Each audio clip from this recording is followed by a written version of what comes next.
தொடர்ந்து திருச்சி வேலுசாமி, இப்போ ஒரு பக்கம் மீட்பு பணிகள் விரைவுபடுத்தணும் அப்படின்னு கேட்கிறோம், மற்றொரு பக்கம் பினராயி விஜயன் அங்க இருக்கக்கூடிய மீட்பு படையினரை தவிர வேறு யாரும் வர வேண்டாம் அப்படின்னு சொல்றாரு. எதற்காக இந்த கருத்தை முதலமைச்சர் சொல்றார்? ஆமா, நான் முதல்ல தெளிவா சொன்னேன், இயற்கை பேரிடரை எத்தனை லட்சம் கோடிகளை கொட்டி கொடுத்தாலும் தடுக்க முடியாது. அதுக்காகத்தான் ஒரு வரலாற்றில் பெரிய உண்மையா லெமூரியா கண்டவே இன்றைக்கு பிரிந்து இந்தியா இலங்கை இருக்கிறதா சொன்னேன். ஆனால் இதை அரசியல் ஆக்குவதுதான் தவறுன்னு சொல்றேன். இது மீட்பு பணின்னு சொன்னோன்னே இந்த செய்தி வந்த அடுத்த நிமிடமே தமிழக முதலமைச்சர் அவர் என்ன பண்றாரு, 5 கோடி ரூபாய் ஒரு அமைச்சர்கிட்ட கொடுத்து அனுப்பி நேரடியாக கொடுக்க வைக்கிறாரு. மருத்துவ உதவிக்காக டாக்டர்களையும் மருந்துகளையும் அனுப்பி வைக்கிறாரு. இதைத்தானே மத்திய அரசு செஞ்சிருக்கணும்.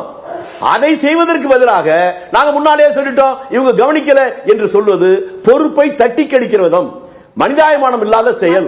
காங்கிரஸ் கட்சி கூட 1 கோடி ரூபாய் உடனே கொடுத்து தமிழ்நாடு காங்கிரஸ் மீட்பு படையினரை 100 பேர் அனுப்பிச்சிட்டோம் நிவாரண பணிகளுக்காக. செய்யலன்னு சொல்லிட முடியுமா? என்னங்க அதை என்ன செஞ்சாங்கன்னு சொல்லிட்டு கொஞ்சம் எங்க மத்திய அரசு மீட்புக்கு ஆள் அனுப்பிச்சுன்னு சொல்லிட்டு அதுக்கப்புறமா நாங்க முன்னாலே சொல்லிட்டோம் இவங்க கவனிக்கல என்று சொல்வது எந்த வகையில நியாயம்? நான் திரும்பி அதுக்காக இப்படி சொன்னாதான் உங்களுக்கு புரியுங்க. இயற்கை பேரிடர் அல்ல, நீங்க தானே 1000 கோடி ரூபாய் செலவு பண்ணி ஒரு பாராளுமன்ற கட்டடத்தை கட்டிங்க, கட்டி 1 வருஷம் ஆகலையே, அதுல வந்து ஒடுகுது இல்ல, வாடி வச்சு புடிச்சுட்டு இருக்கிறோம். கூரை ஏறி கோழி பிடிக்க முடியாதவன் வானத்தை கேறி வைகுண்டத்தை காட்டுற போல நாம் கட்டுகின்ற அந்த கட்டிடத்தை கூட 1 ஆண்டு பராமரிக்க முடியாது. நீங்க இயற்கை பேரிடரை எதிர்க்கட்சி தடுக்கிற என்று சொல்வது என்ன நியாயம்? ராகுல் காந்தி என்ன சொல்றார், என் தந்தை மரணித்த போது என்னுடைய மனம் எப்படி இருந்ததோ அதை போலத்தான் இப்போது உணர்கிறேன். இங்கிருந்து முகம் தெரியாத பேர் தெரியாத இந்த சகோதர சகோதரிகள் மாண்டு கிடப்பதை பார்க்கிற போது மனம் வலிக்கிறது என்று சொல்கிறார். அந்த உணர்வு தான் ஒவ்வொருத்தருக்கும் வர முடியும். மனிதனமா இருக்கிறவங்க அப்படித்தானே பார்க்க முடியும்.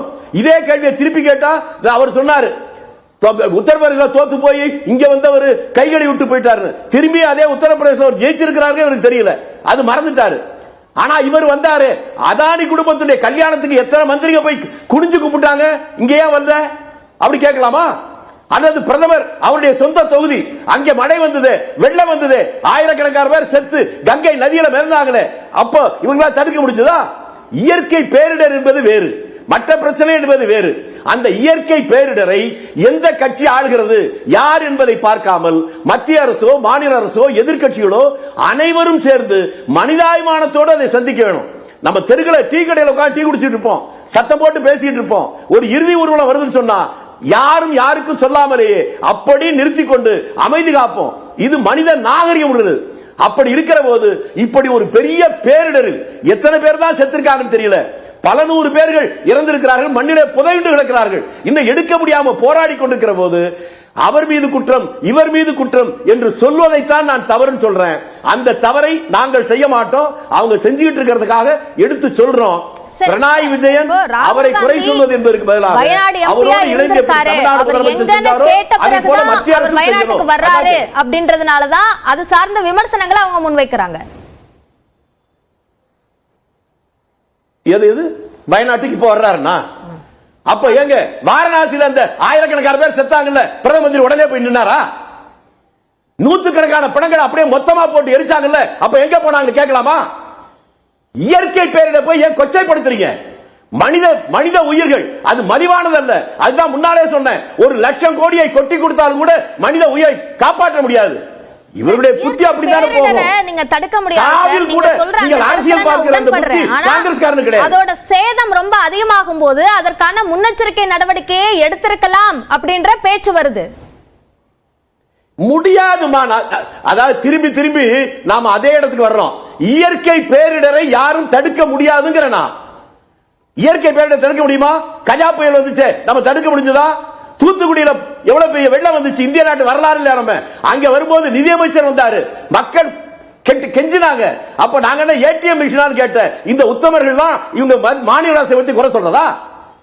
மனிதாபிமானத்தோடு நாம இதை எப்படி தீர்ப்பது என்று பார்ப்பதற்கு பதிலாக பழி போடுகின்ற இந்த முறை நாகரிகம் இல்லாத ஒரு அணுகுமுறை என்பதைத்தான் நாங்கள் திரும்பி திரும்பி சொல்றோம். இதை முன்னால சொல்லிட்டோம் என்பதாலே பிரச்சனை தீர்ந்து விடாது. எல்லோரும் சேர்ந்துதான் இப்படிப்பட்ட இயற்கை பேரிடர்களை நாம் சந்திக்க வேண்டியிருக்கும். முன்னெச்சரிக்கை நடவடிக்கையை பினராயி விஜயன் செய்யலை என்று சொல்வதும் தவறு. அந்த முன்னெச்சரிக்கை நடவடிக்கை இருந்தால்தான் பல ஆயிரக்கணக்கான பேர்களை பாதுகாப்பான இடங்களில் தங்க வச்சிருக்காங்க. அதையும் மீறி ஒரு மிகப்பெரிய பேரழிவு வருகிற போது அதை யார் தடுக்க முடியும்? அதற்காக வேதனைப்படணும், வருத்தப்படணும். இந்த நேரத்தில் போய் மற்றவர்கள் மீது பழி சொல்லுகின்ற போக்கு இருக்கு, அது மனிதாபிமானமற்ற, இரக்கமற்ற, அரக்கத்தனமான செயல். அதைத்தான் நான் சொல்றேன். சரி, திரு ஜி.கே. நாகராஜ், மாநில அரசு அவர்களோட கடமையை சரியாகத்தான் செய்திருக்கிறார்கள், மத்திய அரசு இன்னும் கூடுதல் ஒத்துழைப்பை தரணும் அப்படின்னு சொல்றாரு திரு திருச்சி வேலுசாமி. உங்க பதில்? இல்ல, முழு பூசணிக்காய சோத்துல மறைக்கிறதுன்னு சொல்லுவாங்க. தமிழக முதல்வர் போய் உடனடியா நிதி கொடுத்தாருன்னு சொன்னாரு. கள்ளக்குறிச்சியில கொத்து கொத்தா செத்து மடிந்தார்களே கள்ளச்சாராய சாவுல முதலமைச்சர் போய் பார்த்தாரா? கேரளா மீது உள்ள அக்கறையை தமிழக மக்கள் மீது காமித்தாரான்னு அண்ணன் கேட்கிறேன். கூட்டணி கட்சிக்கிறேன், அதனால அவர்கிட்ட கேட்கிற திமுக யாரும் இல்ல, அதனால நான் அண்ணன் அதுக்கு அண்ணன் பதில் சொல்லிட்டோம். ஒண்ணு. ரெண்டாவது, அமித்ஷா அவர்கள் தெளிவா சொல்றாரு. 2011 மாதவ் காட்ல அறிக்கை மிக தெளிவாக சொல்லுகிறது. அந்த வெஸ்டர்ன் காட் சொல்லக்கூடிய மேற்கு தொடர்ச்சி மலைத்தொடரானது மிகவும் பாதுகாப்பு இருக்கிறது, நடவடிக்கை எடுங்கள் என்று சொல்கிறது. நான் சொல்றது இயற்கை பேரிடரும் திடீர்னு ஆற்றுல வெள்ளம் அதிகம் வருது, கரையோரத்துக்கு இறந்துடுறாங்க அல்லது குளிச்சுட்டு இருக்கிறாங்க அப்படிங்கிறது அது தற்செயலாக நடக்கின்ற ஒரு விஷயம். பட் இது ஏற்கனவே அறிவிக்கப்பட்ட ஒரு விஷயம், ஏற்கனவே மிக தெளிவாக சொல்லப்பட்ட ஒரு விஷயம். கஸ்தூரிங்கிற அறிக்கையும் மிக தெளிவாக சொல்லி இருக்கிறது. ஆனால் அதை பற்றி கவலைப்படாமல் ஒரு மத்திய அரசு இவ்வளவு சொல்லியும் கூட கேட்காமல் கடந்த ஒரு வாரத்துக்கு முன்பே அறிவித்தும் கூட தேவையான உதவிகளை ராணுவம் உட்பட அனைத்தையும் அனுப்பி வைத்தும் கூட பிரதமரே நேரில் நாங்கள் தயாராக இருக்கிறோம் அலையுங்கள் என்று சொல்லிய பின்பும் கூட இந்த மக்கள் மீது அக்கறை இல்லாமல் இருக்கிறது கேரள அரசு என்பதுதான் மத்திய அரசுடைய கவலை. அதைத்தான் நாங்க சொல்றோம். நாங்க சொல்லிக்கிட்டோம் ஏற்கனவே, நீங்க இதை செய்யல. அது மட்டுமல்ல, இப்ப ஏன் சொல்றோம்னா, அண்ணன் சொன்னாரு, நம்முடைய வானிலை ஆய்வு செய்யற அவர்கள் சொன்னாங்க, இது குறித்து ரொம்ப அழகா சொன்னாங்க. இது எல்லாம் முடிவல்லன்னாரு. தொடக்கம், இதுதான் தொடக்கம். நான் சொன்னதுதான் தொடரும். இது அதனால இதை காப்பாற்ற வேண்டிய கடமை கேரள அரசுக்கு இருக்கிறது. இல்ல, இந்த சேதம் இந்த அளவுக்கு இருக்கும் அப்படின்ற அதோட முழு வீரியம் தெரிஞ்சும் தேவையான உதவிகள் அப்படின்றது செய்யப்படுது, அது போதுமானதா இல்ல அப்படின்ற கேள்வி வருதா? இல்லைங்க, போதுமானதுங்கிற பிரச்சனையே இல்ல. அவரே சொல்லிட்டாரு, நீங்க யாரும் வர வேண்டாம் அப்படின்னு சொல்ற அளவுக்கு நிலைமை இன்னைக்கு போயிருக்கிறது. நீ கோயம்புத்தூர்ல இருந்து பாஜக சார்பில் இருந்து லாரி லாரியாக இன்னைக்கு அனைத்து உதவிகளும் செய்ய தயாராக இருக்கிறார்கள், தயாராகி கொண்டிருக்கிறது. கேரளாவை பொறுத்தவரை, தமிழகத்தை பொறுத்த வரைக்கும், கோவை மக்களை பொறுத்த வரைக்கும் நாங்கள் அள்ளி கொடுக்க துயர் தூக்க நாங்கள் தயாராக இருக்கிறோம். எங்களுடைய கேள்விகளும் என்னன்னா, மாநில அரசு உரிய நடவடிக்கை எடுக்குமா? இன்னும் தொடர்ந்தால் தொடரக்கூடாது என்பது எங்கள் ஆசை. நண்பர் சொன்னாரு இது தொடரணும் அப்படிங்கிறாரு, ஏன்னா இது ஆரம்பம் தாங்கிறாரு. அப்ப மாநில அரசு என்ன நடவடிக்கை எடுக்கிறது? அதை பத்தி ஏன் பேச மாட்டேங்கிறீங்க? அமித்ஷா சொல்றாருன்னா சொல்றாரு, நடக்கும் ஐயா, தொடரும் வாய்ப்பு இருக்கிறது. இது முதல் முறை மட்டுமல்ல நிலச்சரிவு, பல முறை அதிக மழையை பெற்றிருக்கிறது. கிளவுட் பஸ்ட் பல முறை ஏற்பட்டிருக்கிறது. அதுதான் இப்பொழுது நடந்திருக்கிறது, மீண்டும் நடக்கும். எச்சரிக்கையோடு இருங்கள் என்று சொன்னால் கேரள அரசு என்ன சொல்லணும்? நாங்க இந்த நடவடிக்கை எடுக்கிறோம், இதை செய்ய போறோம், மக்களை இடம்பெற செய்ய போறோம். மக்களை ஒரு இடத்துல வச்சிருந்தாங்க, ஒரு 150 பேரை, அந்த இடமும் சேர்ந்து அடித்து செல்லப்பட்டிருக்கிறது. அப்ப அதை பற்றி அறிவில்லாமல் கேரள அரசு இருந்திருக்கிறது. அப்ப நீங்க சொல்லக்கூடாது, எச்சரிக்கை செய்யக்கூடாது. அந்த மக்களை யார் காப்பாற்றுவாங்க? தரமான வார்த்தையா சார் திரு ஜி.கே. நாகராஜ்? அறிவில்லாதது தேவையான அறிவுன்னு சொல்றேன். நான் சொல்றேன் நாலேஜ், அறிவில்லைன்னு சொல்ல, அதை பற்றி அறிவு இருக்குன்னு சொல்றேன். நான் அது குறித்து நாலேஜ் இருக்குன்னு சொல்றேன். அதான் அது குறித்து நாலேஜ் இருந்திருக்கணும். எந்த பகுதியில் நிலச்சரிவு ஏற்படுகிறதோ அங்கேயே நீங்க மக்கள் தங்க வச்சிருக்கீங்க. இது எப்படி மக்கள் ஒரு மாநில அரசோட விழிப்புணர்வாக இருந்திருக்க முடியும்? தங்க வச்ச இடத்திலிருந்து மக்கள் அடித்து செல்லப்பட்டிருக்கிறார்கள், மக்கள் பொதுகி கொண்டிருக்கிறார்கள். இதான் நடந்திருக்கிறது.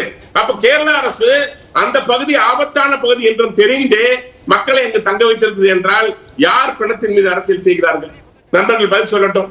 அதைத்தான் அமித்ஷா சொல்றாரு, போதிய நடவடிக்கை நீங்கள் எடுக்கவில்லை.